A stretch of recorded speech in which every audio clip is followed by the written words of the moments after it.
योगी के बने चक्रव्यूह में फंस गए राजभर। दिल्ली दरबार में बार बार हाजिरी भी नहीं आई काम।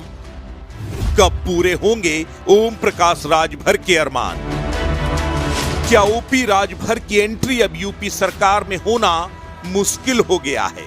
ये सवाल इसलिए क्योंकि कई दफे दावे करने के बाद भी अभी तक यूपी मंत्रिमंडल का विस्तार ही नहीं हुआ और ओपी राजभर पाला बदलने के बाद भी मंत्री नहीं बन पाए। सवाल उठता है कि क्या ओपी राजभर को लेकर कोई ऐसा तबका है जो उनके खिलाफ है, और ऐसी क्या वजह है कि राजभर को बार बार दिल्ली दरबार के चक्कर काटना पड़ रहा है?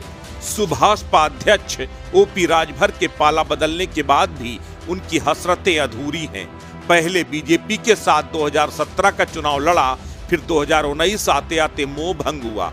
2022 का चुनाव सपा के साथ लड़ा, फिर दोबारा मोह भंग हुआ। अब राजभर साहब राष्ट्रवाद के घोड़े पर सवार हैं, लेकिन इसके बाद भी उन्हें वो महत्व नहीं मिल रहा जिसके लिए उन्होंने निष्ठा बदली थी। सवाल उठता है कि क्या राजभर की सियासत को यूपी का नेतृत्व भाव नहीं दे रहा? ओपी राजभर की पार्टी करीब 20 साल पुरानी है।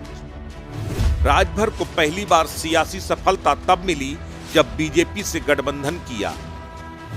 इसके बाद राजभर की पार्टी का गठबंधन समाजवादी पार्टी से हुआ। 2022 में गठबंधन के बूते ही इनकी पार्टी को इतिहास में सबसे ज्यादा सीटें मिली। लेकिन यूपी के पलटू राम बन चुके राजभर के लिए यह भी काफी नहीं था। राजभर ने दोबारा पलटी मारी और एनडीए के खेमे में शामिल हो गए, लेकिन इसके बाद उनके लिए चुनौतियां और ज्यादा थीं, क्योंकि इस बार जो भी शर्तें रखी गईं उस पर राजभर खरे नहीं उतरे। घोसी के उपचुनाव में राजभर पर बड़ा दारोमदार था, क्योंकि घोसी सीट पर राजभर वोटरों की अच्छी खासी तादाद थी। पहली परीक्षा में ही राजभर फेल हो गए। दारा सिंह चौहान को यहां करारी शिकस्त मिली।